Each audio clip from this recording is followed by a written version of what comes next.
What is up, fellow gamers? Welcome back to my channel. It's your boy the Spartan, and in this video I'm going to be talking about some gaming freebies, some gaming deals, and a little bit of gaming news as usual. So let's just jump right in. The first freebie for tonight comes from the Epic Games Store, and it's called Aerial Knights Never Yield. As usual, all the links to all the freebies and deals and news and everything will be linked in the description down below for ease of access for all you guys and gals out there. So yeah, you can get this one for free from Epic Games. The next one is Nomads of Driftland, The Forgotten Passage. This one is from GOG, aka Good Old Games. And obviously it's DRM free because hell yeah, GOG still going strong. Next up we have Diamond Collection bundle. It's actually it's a build your own bundle from Fanatical, and I picked this one specifically not just because it just launched, but because of two specific titles it has in it. You can opt in for 3, 4, or 5. Personally, I should suggest going for 3 titles for just 15 euros, because out of those 3 titles you will get Doom Eternal and Wolfenstein 2: The New Colossus Digital Deluxe Edition. These are just the 2 I recommend.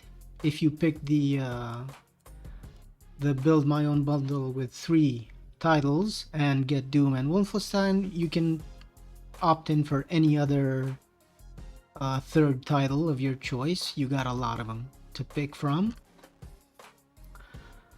Next up we got some gaming deals. Mountain Blade, the franchise, is holding an event. They've discounted all their games, including Bannerlord, the most recent one, which now sits at, granted it's still a steep price, but it's you get what you pay for basically with Mountain Blade 2. Even if it's 30 euros instead of 50, you still, like I said, every game these guys have made, every Mountain Blade from the first one up until this this last one, Bannerlord, all of them incredible games. I can attest to that. I played all of them, and the I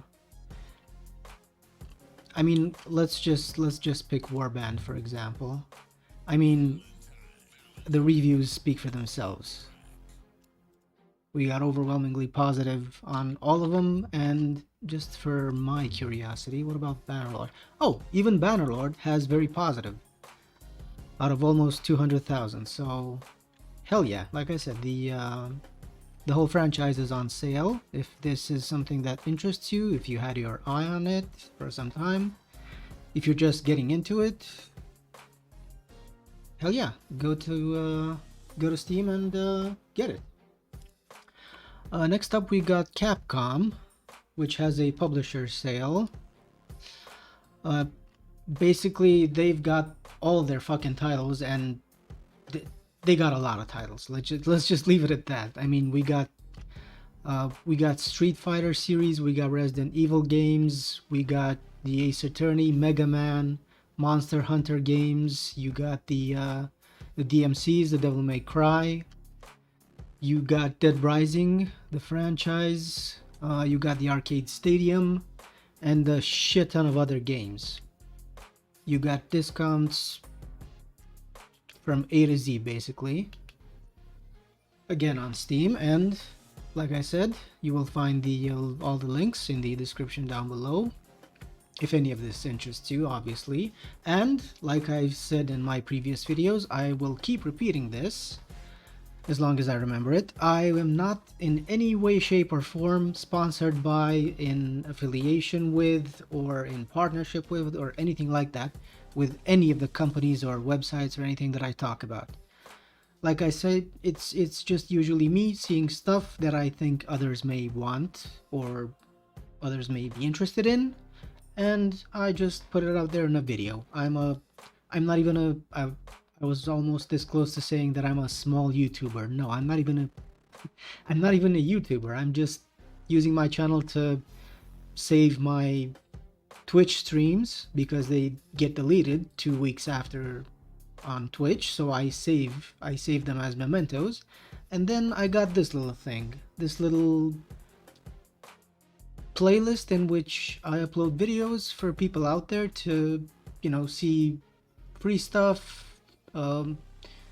deals, news about gaming, stuff like that. So yeah. And last but not least, I saw that Deep Rock Galactic, which did launch 4 years ago, granted, still, out of a little over 220,000 reviews, they're basically overwhelmingly positive.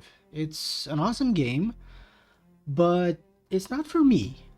However, if you think you might be interested in it, it's the offer ends on March 11th, so you got like, I don't know, 12 days, give or take. Discounts are between 60 to 69% on the base game and the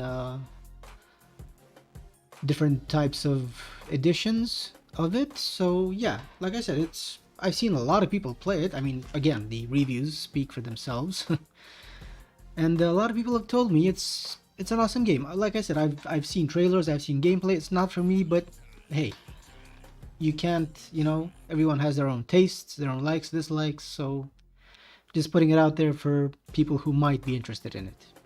And also, it's co-op, so if you have friends, you can play with them, and so on. And the last bit of the second and last part of the video, the gaming news part. Going to Video Games Chronicle, we got Chris Scullion, who says that Test Drive Unlimited Solar Crown has been delayed again. That's kind of sad, to be honest. I've been waiting. I mean, not just me. A lot of us have been waiting for another Test Drive game for a long time. I don't even remember when the last one was released. Test Drive Unlimited 2. But I think I was in high school. I think it was 2008, 9, maybe earlier. I don't remember. Still, a new trailer for the early 2024 game has been shared, but there's still no release date. So maybe it's not that sad. It's a little bit bittersweet, let's say. The publisher released a new trailer for the game, which shows off its off-road exploration and highlights its open world. It didn't reveal the game's release date, however, with Nacon simply saying it's coming in 2024. So again, sad but not that sad. I mean, we are in 2024. We're basically depending on your time zone, I'm 1 hour away from the third month of this year, so hell yeah. The trailer has also been accompanied by a developer newsletter on the game's Steam page, which appears to imply that a release date is still a way off. How much a way off, though, I don't know, because like I said, we're almost in the third month of 2024, so please let this be the last delay regarding Test Drive Unlimited. I mean, sure, we got Forza, we got The Crew 2, we got a lot of games, we got the WRC games, there's a shit ton of, we got the Need for Speeds. Still though, Test Drive Unlimited, for me at least, has a special place in my heart, and I do want a new installment. Not necessarily as soon as possible, take your time and polish it, and optimize it, and make it as cool as it could be, but, they say patience is a virtue, so we gotta have that at least. Moving on to Eurogamer, Tom Phillips says Battlefield Studio closure is a gut punch. Actually, sorry, Marcus Leto said that. Apparently, Ridgeline Games has shut down as part of yesterday's cuts. there's been a lot of cuts, like seriously, left and right on a lot of studios, not just EA related. I mean, there's layoffs left and right in in the entire video games industry. I don't know what the hell's going on, but it's, I don't know, it doesn't look too good. EA's closure of Ridgeline Games last night was a gut punch, Marcus Leto, the company's former boss, has said. It was previously led by ex-Halo co-creator Leto, who had been working on a narrative-led Battlefield campaign, which is, I don't know, these words have lost their meaning. Narrative-led Battlefield campaign. I don't know. Is it just me, or does this sound like what the hell? I mean, following Battlefield 2042, which was just multiplayer and horrible overall. I don't even know what state the game is in today. I just remember how it launched, and yeah, was he actually working on a narrative-led Battlefield campaign? Since when does Battlefield care about its campaign anymore? But still, I'm going off track a little bit. The project will now be completed by Need for Speed studio Criterion Games, which, if you ask me, I think Unbound is the name of the last Need for Speed released. Sure, granted, two completely separate types of games, but Criterion knows what they're doing, at least with Need for Speed. So if the project will now be completed, if a Battlefield narrative-led campaign will be completed by Criterion Games, hell yeah, I'm all in. No pre-purchases though. No pre-orders, no nothing. Okay, moving on to Bloomberg. GTA maker Rockstar Games asks workers to return to office 5 days a week.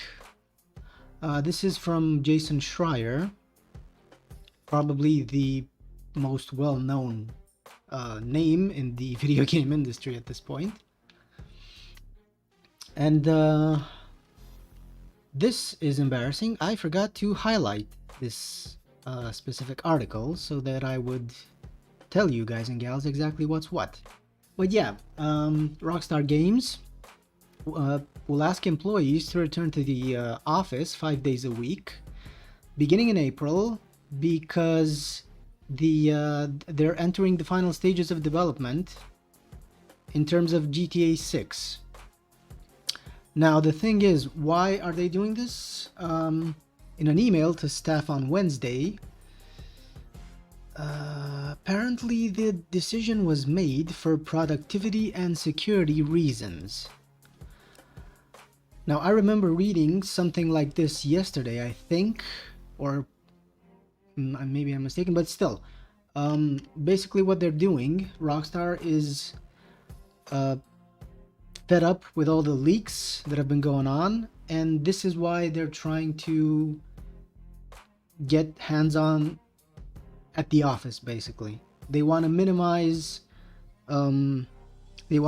leaks, and they think that by, you know, making workers return to the office will mitigate that.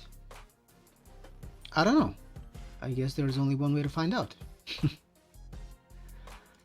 Moving on, Polygon's Michael McWhirter says that the Terminator open world survival game launches this fall. But which game is that, you may ask? Because I know I'm asking. Skynet's not the only threat in Terminator's... Oh, Terminator Survivors. Huh. It's a new... Oh, well now. Terminator Survivors is a new open-world sort of survival game set in the Terminator franchise, launching in early access on Steam this fall.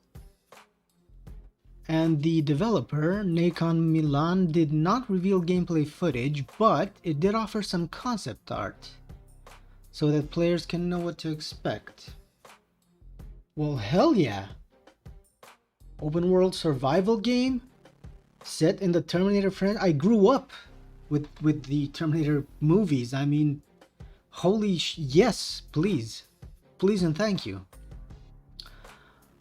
The first-person shooter will be set in 2009 after the nuclear cataclysm brought about by Skynet, and before the formation of John Connor's resistance against the rogue AI. Huh. And it will draw on the fiction of the first two Terminator films. Fuck yeah. Hell yeah. The 1984 one and the second one, which I always forget the year it was launched. 1991? Judgment Day? I can never remember that, I swear. But this is a hell yeah. Hell yeah. Launches this fall. I mean, it's gonna be early access, but still. Actually, I think that's better. That a lot of studios should do this more often with the early access. Anyway, ending on a positive note with the last piece of gaming news for today. Helldivers 2 sales have doubled in the second week, Daniel D'Angleo says on Yahoo Tech. An analyst has reported that Helldivers 2 sold twice as much in its second week as the game did in its first. I mean, that's it. That basically speaks volumes in terms of how well the game is doing, how well people have responded, how well gamers have responded to the game. It's an awesome game. It's co-op. It's got everything going on for it. It's basically I don't know. We had Baldur's Gate, then we had Palworld, now we got Helldivers. In between them, we got some flops, but in terms of gaming overall, it's still looking good. It's still looking good. Game sales typically peak at the week of release, but in the case of Arrowhead Game Studios' co-op third-person shooter Helldivers 2, that wasn't the case. As the sales doubled in the second week, and they're only gonna go get higher basically. And that is pretty much it for today. I forgot how this since I'm not doing this scripted or edited or anything like that, I forgot how my videos should usually end, but in any case, everything I talked about from start to finish will be linked down below in the description for easy access. Remember to like and subscribe if by any chance you enjoy my content, and until the next video, take care, stay safe, have fun, and never forget, a Spartan rises as soon as they've fallen. Have a good one. Bye-bye.